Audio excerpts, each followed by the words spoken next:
So when people begin to say, what is my intention? And they get clear on their intention, and they write it down. Now the research shows that less than 2% of the Americans actually write their intentions or goals down. The ones that do actually write them down, they have an 80% chance of reaching those goals if they write them down. So when you write something down, you're telling your brain that you mean it. It's a direction that you're moving, and it has to be ongoing. And it's a to-be statement. A to-be statement is something that you're evolving into. Once you get clear on your intention, you're sponsoring thoughts, the list of reasons why you want to be healthy. Because those sponsoring thoughts are really going to be the driving force to get you going in that direction. If it's healthy, you may have vitality. You may want to look better. If it's wealth, you want freedom. That's what you really want. You want freedom to do whatever you want, right? So when you begin to define your intention and you couple it with a sponsoring thought, now you're giving your body a taste emotionally of what that future is going to be like. Now, the next step is to plan your actions. Master your day, one day at a time. So now you've already dismantled an old part of yourself, and you say, today, the thought I'm going to have is that I'm a genius and I accomplish everything. Or I live in no time and the universe provides for me. The universe lives in my favor. What behaviors am I going to demonstrate? I'm going to get up and I'm going to work out, or I'm going to read that, article on success, or I'm going to, whatever it is, I'm going to make a choice. And then I'm going to elevate my emotional state. I'm going to keep my energy up the entire day today. Just that simple process, you've already changed on a biological level. Now, if you get up and you prime, review, and remind yourself who you're going to be, then the next step is you warmed up your brain and body to be in that personality. Get your behavior to match your intentions. Now take it out for a test drive and accomplish what you set out to do during the day. In other words, when you get your behaviors to match your intentions and your actions equal to your thoughts, you get your mind and body working together. Now you are mastering exactly what you set out to do. And now when you begin to experience the effects of your choices, those new experiences then begin to reaffirm the emotion that you created from your sponsoring thoughts. Now the loop is starting to change, and your choices begin to become a new habit. Track your changes.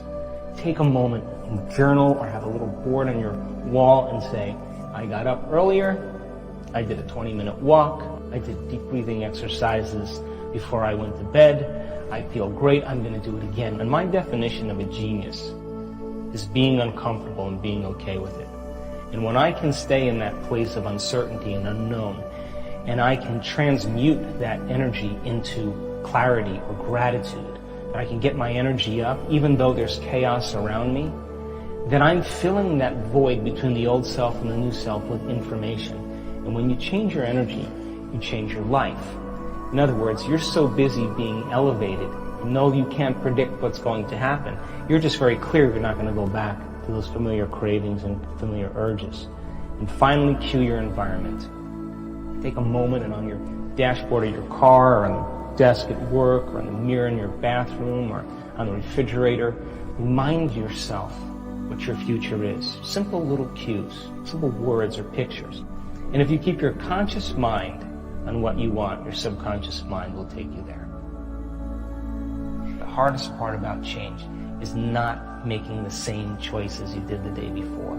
So you can say to yourself, okay, I have some pretty tough thoughts I have to overcome today. Let's just put them out and drag them out for observation right now, so I know that when they come up, I'm aware of them and they're not me. That's the old self.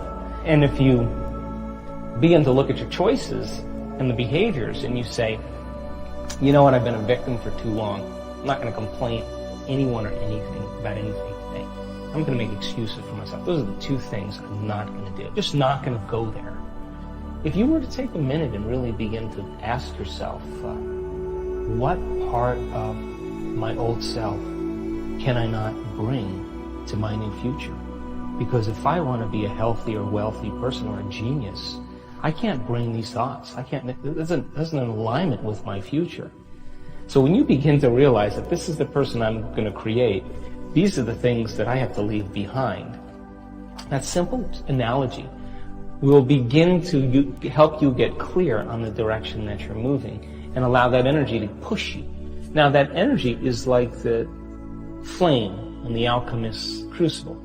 It's going to turn base metals into gold. It's going to remove the dross. And so purification comes with quite a bit of agitation. There's got to be a stirring that takes place. And I think that most of us in the last year or two have felt this incredible stirring inside of ourselves. And that's because the energy is so intense that our nervous systems then have to really adapt to it. So I think our purpose in life is really to remove these layers, these masks, these habits and emotions that block the flow of the divine within us. It requires 2 ingredients for a person to begin to make a significant change. Number 1 is a clear intention, a vision, an idea of the future.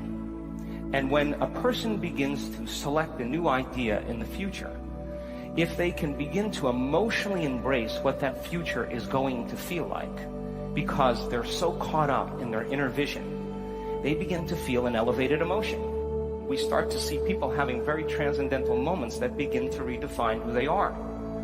So then a clear intention and elevated emotion allows the person then to begin to see a new possibility. The question is then, can they sustain that state?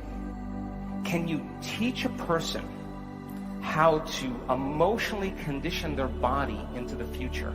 Which means then, they're not going to wait for their life to change to feel gratitude or to feel wholeness or feel love. That is a antiquated model of reality. People spend their whole life waiting for something outside of them to change how they feel inside of them. And they spend their whole life living in lack and separation. But when they begin to emotionally teach their body what that future feels like, their body as their unconscious mind begins to believe that they're living in that future reality in the present moment. And the side effect of that now is they start feeling like it's already happened. And now they're no longer looking for change in their life. They are the change in their life. And when you combine that clear intention with an elevated emotion, the thought and the feeling creates a new state of being. And a new state of being is a new personality.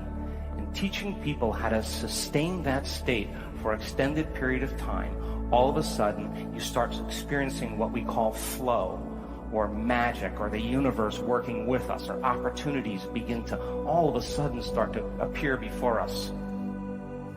So then, bringing a vision into reality means that we're grabbing from a world of possibilities, and we have to bring it into the world of reality.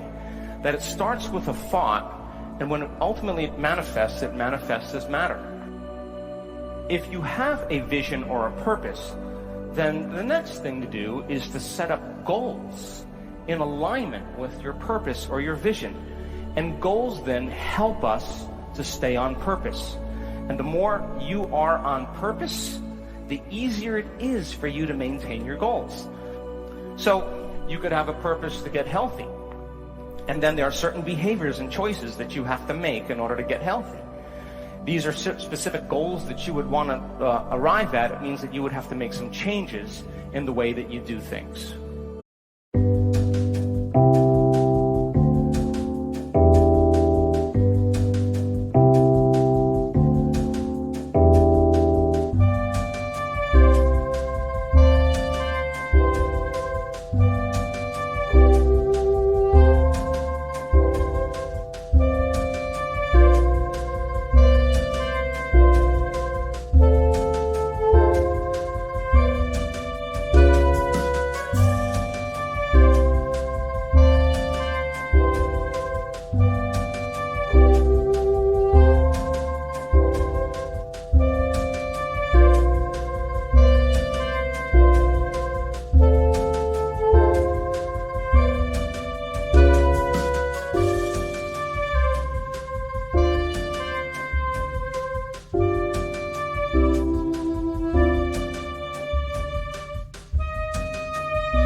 You could have a purpose then to become abundant or become more wealthy. You can start your own business. You can hire 2 staff, buy a new vehicle, buy a new house, and then ultimately you can set a goal for making a certain amount of money. Now, living in a state of creation, there will always be homeostasis. There will be expansion. We've actually measured the electromagnetic field around people's bodies. When they start feeling gratitude, there's an expansion of energy. There's a release of energy. The body goes into anabolism, or what's called tissue repair. There's health, there's regeneration. The elevated emotions of love, joy, trust, knowing, gratitude, those are selfless emotions. This is where people serve the best. This is where they truly serve the best, the ones that are heart-centered.